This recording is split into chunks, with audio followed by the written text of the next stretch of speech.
ಕೊಟ್ಟಿದ್ದಾರೆ. ಅಂತಹ ಮಹನೀಯರ ಒಂದು ಆತ್ಮಗಳಿಗೆ, ಅಂತಹ ಮಹನೀಯರ ಹೋರಾಟಗಳಿಗೆ ನಾವು ಇವತ್ತು ಕೂಡ ಅಶ್ರುತರ್ಪಣ ಹೇಳಲೇಬೇಕು, ನಮನಗಳನ್ನು ಹೇಳಲೇಬೇಕು.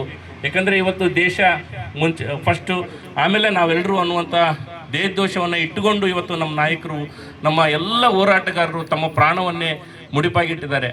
ನಾವು ಕೂಡ ನಮ್ಮ ದೇಶದ ಆದರ್ಶಗಳನ್ನು, ನಮ್ಮ ದೇಶದ ಒಗ್ಗಟ್ಟನ್ನು, ನಮ್ಮ ದೇಶದ ಅಭಿವೃದ್ಧಿಯನ್ನು ನಾವೆಲ್ಲರೂ ಕೂಡ ಸೇರಿ, ಇವತ್ತು ಒಂದು ಹಳ್ಳಿ ಅಭಿವೃದ್ಧಿ ಆದರೆ ದಿಲ್ಲಿ ಅಭಿವೃದ್ಧಿ ಆಗುತ್ತೆ ಅನ್ನುವಂಥ ಒಂದು ಮಾತಿದೆ. ತೆಗೆದುಕೊಂಡು ಇವತ್ತು ಅಗರಿಬೊಮ್ಮನಹಳ್ಳಿಯನ್ನು ಅಭಿವೃದ್ಧಿಯ ಪಥದತ್ತ ನಾವೆಲ್ಲರೂ ಕೂಡ ಜಾತ್ಯತೀತವಾಗಿ, ಪಕ್ಷಾತೀತವಾಗಿ ನಾವೆಲ್ಲರೂ ಕೂಡ ತೆಗೆದುಕೊಂಡು ಹೋಗಬೇಕು, ನಾವೆಲ್ಲರೂ ಮಾದರಿ ಆಗಬೇಕು ಅನ್ನುವಂಥ ಹಿನ್ನೆಲೆಯಲ್ಲಿ ನಾವೆಲ್ಲರೂ ಕೂಡ ಅದಕ್ಕೆ ಅಧ್ಯಕ್ಷರು ಸಹಕಾರ ನೀಡ್ತಾ ಇದ್ದಾರೆ.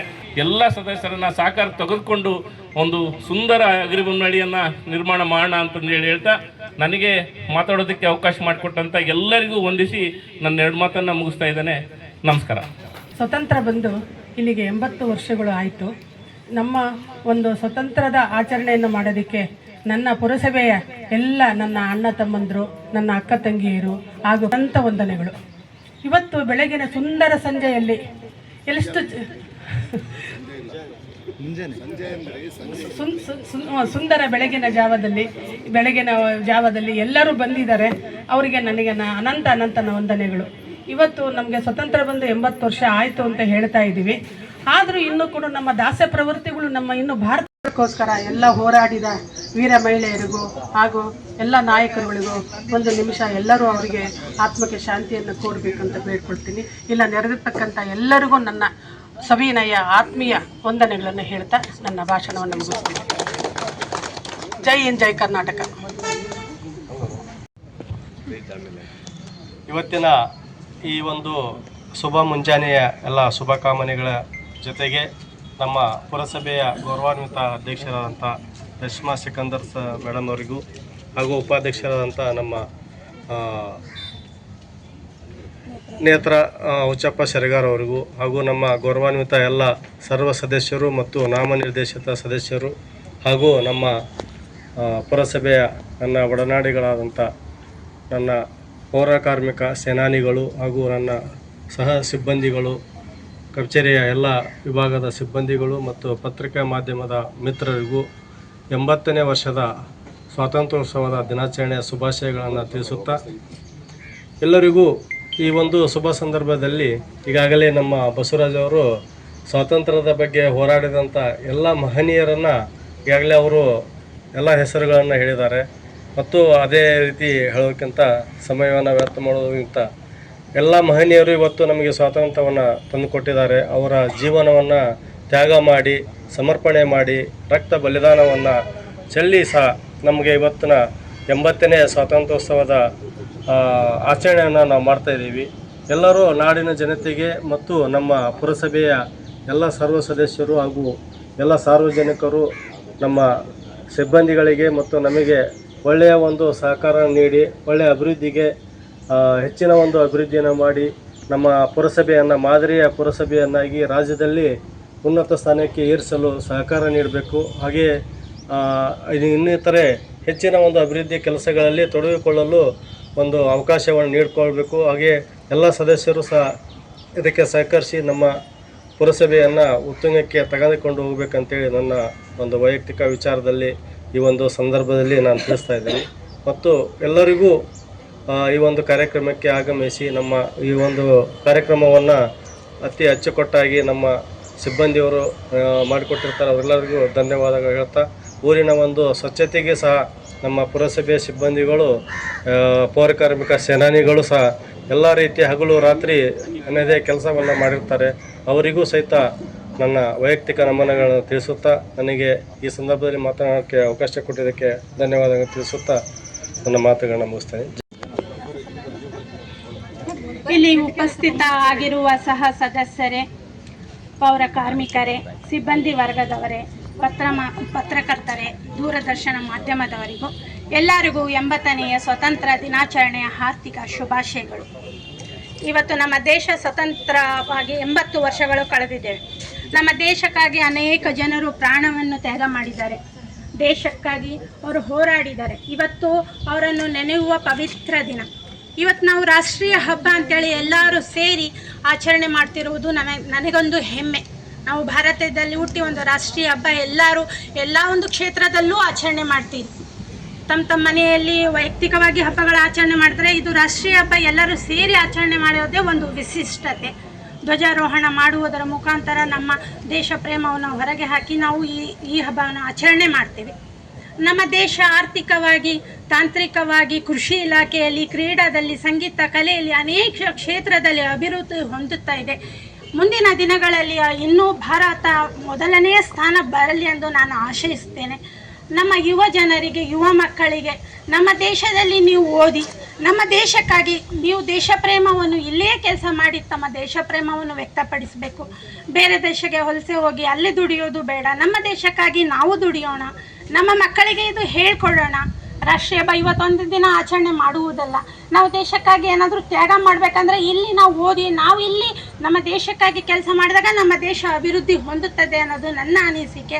ಹಾಗಾಗಿ ನಾನು ಎಲ್ಲ ಮಕ್ಕಳಲ್ಲೂ, ಈಗಿನ ಜನ್ರೇಷನಲ್ಲೂ ಎಂಥ ತಂತ್ರಜ್ಞಾನ ಮುಂದೆ ಹೊರದಿದೆ ಅಂದರೆ ಅವರೆಲ್ಲ ಅದನ್ನು ಓದಿ ನಮ್ಮ ದೇಶಕ್ಕಾಗಿ ಕಾರ್ಯ ಕೆಲಸಗಳನ್ನು ಮಾಡಿ ಇನ್ನೂ ಮುಂದಿನ ದೊಡ್ಡ ದೊಡ್ಡ ಚಂದ್ರಯಾನ ಅಂಥವೆಲ್ಲ ಕಂಡಿಡಿದು ನಮ್ಮ ದೇಶ ಅಭಿವೃದ್ಧಿ ಹಂತಕ್ಕೆ ನಾವು ಮುಂದೆ ಒಯ್ಯೋಣ ಅನ್ನೋದು ನನ್ನ ಅನಿಸಿಕೆ. ಹಾಗೆ ನನ್ನ ದೇಶದ ಗಡಿ ಭಾಗದಲ್ಲಿ ಕಾಯ್ತಿರುವ ಸೈನಿಕರಿಗೂ ನನ್ನ ಕೋಟಿ ಕೋಟಿ ನಮನ. ಇವತ್ತು ಅಲ್ಲಿ ಅವರು ಗಡಿ ಭಾಗದಲ್ಲಿ ತಮ್ಮ ಪ್ರಾಣವನ್ನು ಲೆಕ್ಕಿಸದೆ ಅವರು ಒಂದು ಕಾಯ್ತಿದ್ದಾರೆ ಅಂದರೆ ಇವತ್ತು ನಾವು ಸ್ವತಂತ್ರ ದಿನಾಚರಣೆ ಆಚರಣೆ ಮಾಡೋದಕ್ಕೆ ಸಾಧ್ಯ ಆಗಿದೆ ಅಂತ ನನ್ನ ಅನಿಸಿಕೆ. ಹಾಗಾಗಿ ಅವರಿಗೆ ದೇವರು ಆಯುಷ್ಯ ಆರೋಗ್ಯ ನಮಗಿಂತ ಹೆಚ್ಚು ಕೊಳ್ಳಿ, ಅವರ ಕುಟುಂಬ ಸದಾ ಸುಖವಾಗಿರಲಿ ಅಂತ ನಾನು ದೇವರಲ್ಲಿ ಪ್ರಾರ್ಥನೆ ಮಾಡ್ಕೊಳ್ತೇನೆ. ನಮ್ಮ ಸೈನಿಕರಿಗೆ ಎಷ್ಟು ನಮನ ಹೇಳಿದರೂ ಅದು ಬಹಳ ಕಡಿಮೆ ಅಂತ ನನಗನ್ಸುತ್ತೆ. ಸೊ ಹಾಗಾಗಿ ನಮ್ಮ ಮಕ್ಕಳಿಗೂ ಸೈನಿಕರ ಬಗ್ಗೆ ಪಾಠವನ್ನು ಹೇಳೋಣ. ಅವರು ದೇಶಕ್ಕಾಗಿ ಒಬ್ಬರಿಬ್ಬರು ಸೈನಿಕರಾದರೆ ಅದು ಹೆಮ್ಮೆ, ನಮ್ಮಲ್ಲಿ ನಮ್ಮ ಮಕ್ಕಳಾದರೆ ಅದು ತುಂಬ ಹೆಮ್ಮೆ ಅಂತ ನನಗನ್ಸುತ್ತೆ. ನಮ್ಮ ದೇಶದ ಬೆನ್ನೆಲುಬಾದ ರೈತರು ಇವತ್ತು ಎಲ್ಲೋ ಅವರಿಗೆ ಬೇಸರ ಆಗಿದೆ. ಮಳೆ ಇಲ್ಲದ ಕಾರಣ ಬೆಳೆ ಇಲ್ಲದ ಕಾರಣ ಅವರು ಎಲ್ಲೋ ಒಂಥರ ಇದೆ. ದೇವರಲ್ಲಿ ನಾನು ಮಳೆ ಚೆನ್ನಾಗಿ ಬೆಳೆ ಬೆಳೀಲಿ, ಆ ಬೆಳೆಗೆ ಒಳ್ಳೆ ಬೆಲೆಯನ್ನು ಅವರಿಗೆ ಬರಲಿ ಅಂತ ದೇವರಲ್ಲಿ ಅದನ್ನು ಪ್ರಾರ್ಥನೆ ಮಾಡುತ್ತಾ, ಹಾಗೆ ಇವತ್ತು 80 ವರ್ಷಗಳಾದರೂ ನಮ್ಮ ದೇಶದಲ್ಲಿ ಕೆಲವೊಂದತ್ರ ಜಾತಿವಾದ, ಕೋಮವಾದ ಇದೆ. ನಾವೆಲ್ಲ ಸೇರಿ ಅದನ್ನು ಮುಕ್ತಗೊಳಿಸೋಣ. ನಮ್ಮ ಭಾರತ ದೇಶವನ್ನು ಸ್ವಚ್ಛ ಸುಂದರ ಮಾಡೋಣ. ಎಲ್ಲರೂ ಮಾಡಿದ್ರೇ ಸಾಧ್ಯ. ನಾನು ಒಬ್ಬಳೇ ಮಾಡ್ತೀನಿ ಅಂದರೆ ಅದು ಎಲ್ಲೋ ಹಿಂದೆ ಉಳಿದು ಬಿಡುತ್ತೆ. ನಾವೆಲ್ಲರೂ ಸೇರಿ ಮಾಡಿದಾಗ ಮಾತ್ರ ನಮ್ಮ ದೇಶ ಅಭಿವೃದ್ಧಿ ಹಂತಕ್ಕೆ ತಲುಪಲು ಸಾಧ್ಯ ಆಗುತ್ತೆ ಅನ್ನೋದು ನನ್ನ ಅನಿಸಿಕೆ. ಹಾಗಾಗಿ ನಾವು ನಮ್ಮ ಪಕ್ಕದ ಸ್ವತಂತ್ರ ಬಂದಿದೆ ಅಂದರೆ ಅಷ್ಟೇ ಅಲ್ಲ, ಅದಕ್ಕೆ ಜೊತೆಗೆ ಸ್ವಲ್ಪ ಕರ್ತವ್ಯಗಳು ನಮಗಿದೆ. ನಾವು ಅಕ್ಕಪಕ್ಕ ಸ್ವಚ್ಛತೆ, ನೀರು ಉಳಿಸುವುದಾಗಲಿ, ಗಿಡ ನೆಡುವುದರ ಮುಖಾಂತರ ನಮ್ಮ ದೇಶ ಪ್ರೇಮವನ್ನು ಹೊರಗೆ ಹಾಕಬೇಕು. ಇವು ನಮ್ಮ ನಾಗರಿಕ ಕರ್ತವ್ಯ. ಯಾರಿಗೆಲ್ಲ ಗೊತ್ತಿಲ್ಲ ಅವರಿಗೆ ಹೇಳಿ ತಿಳಿಸ್ಬೇಕು ಅನ್ನೋದು ನಾನು ಈ ಸಮಯದಲ್ಲಿ ಹೇಳ್ತೀನಿ. ಕೆಲವೊಬ್ರು ಇರ್ತಾರೆ, ನಮ್ಮ ಕಾನೂನುಗಳ ಪಾಲನೆ ಮಾಡೋದಿಲ್ಲ. ಈ ಕಾನೂನುಗಳ ಪಾಲನೆ ಮಾಡೋದ್ರಿಂದನೇ ನಾವು ಅಭಿವೃದ್ಧಿ ಹಂತಕ್ಕೆ ತಲುಪ್ತೀವಿ. ಎಲ್ಲರೂ ಕಾನೂನನ್ನು ಪಾಲನೆ ಮಾಡಬೇಕಂತ ನಾನು ಹೇಳ್ಕೊತೀನಿ. ಹಾಗಾಗಿ ಇವತ್ತು 80ನೇ ವರ್ಷ ನಾವೆಲ್ಲ ಸೇರಿ ಆಚರಣೆ ಮಾಡುವುದು ಒಂದು ಖುಷಿಯ ವಿಚಾರ. ನಾವೆಲ್ಲ ಇವತ್ತು ನಾಗರಿಕರು, ಪೌರ ಕಾರ್ಮಿಕರು, ಅವರು ದಿನ ಬೆಳಗ್ಗೆ ಎದ್ದರೆ ಸ್ವಚ್ಛತೆ ಬಗ್ಗೆ ಆದ್ಯತೆ ಕೊಡ್ತಾರೆ. ಅವ್ರದ್ದೊಂದೇ ಕರ್ತವ್ಯ ಅಲ್ಲ, ನಮ್ದೆಲ್ಲರದ್ದು ಕರ್ತವ್ಯ. ನಾವು ಮಾಡಬೇಕು, ನಮ್ಮ ಮಕ್ಕಳಿಗೂ ಹೇಳ್ಕೊಳ್ಬೇಕು ಈ ಸಮಯದಲ್ಲಿ. ಹಾಗಾಗಿ ಮುಂದಿನ 80ನೇ ವರ್ಷದಲ್ಲಿ ನಾವು ನಮ್ಮ ಮಕ್ಕಳಿಗೆ ಕರ್ಕೊಂಡ್ಬಂದು ಸ್ವಚ್ಛತೆ ಮಾಡಿಸೋಣ ಅನ್ನೋದು ನನ್ನ ಆಸೆ. ಹಾಗಾಗಿ ಮುಂದಿನ ದಿನದಲ್ಲಿ ನೋಡೋಣ. ಹಾಗೆ ಇನ್ನೂ ಇಷ್ಟೆಲ್ಲ ಅವಕಾಶ ಮಾಡಿಕೊಟ್ಟಿದ್ದೀರಾ ನನಗೆ ಮಾತನಾಡೋದಕ್ಕೆ, ಅದಕ್ಕೆಲ್ಲ ನಿಮಗೆ ಹೃತ್ಪೂರ್ವಕ ಧನ್ಯವಾದಗಳು ಹೇಳ್ತಾ ನನ್ನ ಭಾಷಣ. ಆತ್ಮೀಯ ಸ್ನೇಹಿತರೆ, ಯುವಕರು ಪ್ರತಿ ರಾಷ್ಟ್ರದ ಶಕ್ತಿಯಾಗಿರುತ್ತಾರೆ ಮತ್ತು ಯುವ ಶಕ್ತಿಯು ಸಮಾಜ ಮತ್ತು ದೇಶದ ಅಭಿವೃದ್ಧಿಯಲ್ಲಿ ಪ್ರಮುಖ ಕೊಡುಗೆಯನ್ನು ನೀಡುವಲ್ಲಿ ಪಾತ್ರವನ್ನು ವಹಿಸುತ್ತದೆ. ಆದ್ದರಿಂದ ಅತಿ ಹೆಚ್ಚು ಯುವಕರು ನಶಾಮುಕ್ತ ಭಾರತ ಅಭಿಯಾನದಲ್ಲಿ ಭಾಗವಹಿಸಿ ಕೊಡುಗೆ ನೀಡುವುದು ಬಹಳ ಮುಖ್ಯ.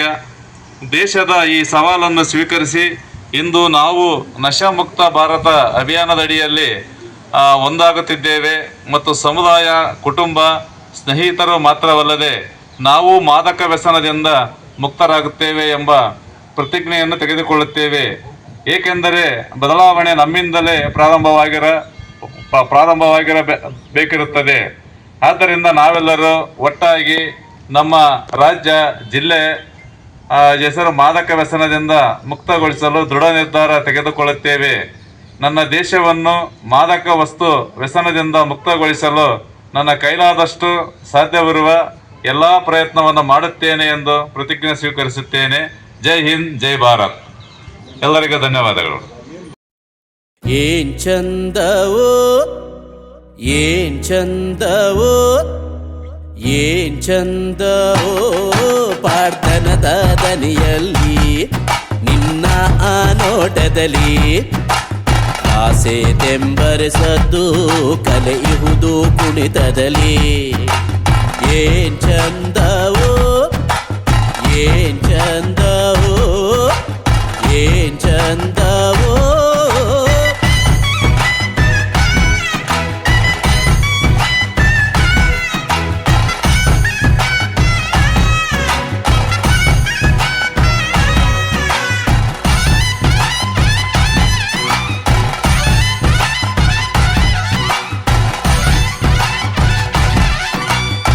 ಹೇಳ ಹೊರಟರೆ ಬೆಳಗಿನ ತನಕ ಬಾಳ ಪಯಣವು ಮುಗಿಯುವ ತನಕ.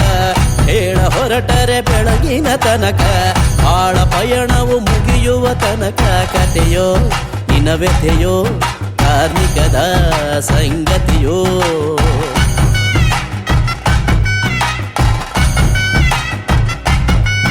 ಏನೆಂದು ವರ್ಣಿಸಲಿ ಸೊಬಗೆಂದು ಬಣ್ಣಿಸಲಿ. ಆಸೆ ತೆಂಬರೆಸದ್ದು ಕಲೆಯುವುದು ಕುಣಿತದಲ್ಲಿ. ಏನ್ ಚಂದವೋ ಏನ್ ಚಂದವೋ ಏನ್ ಚಂದವೋ.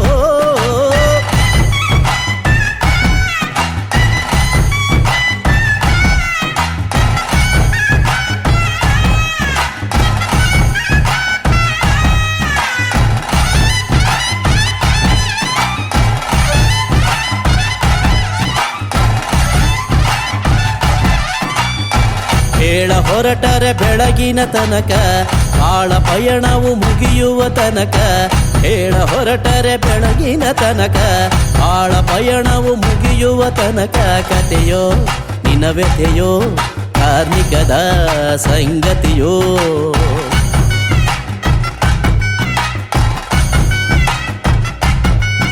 ಏನೆಂದು ವರ್ಣಿಸಲಿ ಸೊಬಗೆಂದು ಬಣ್ಣಿಸಲಿ.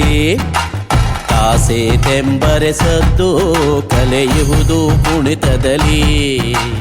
ಏನ್ ಚಂದವೋ ಏನ್ ಚಂದ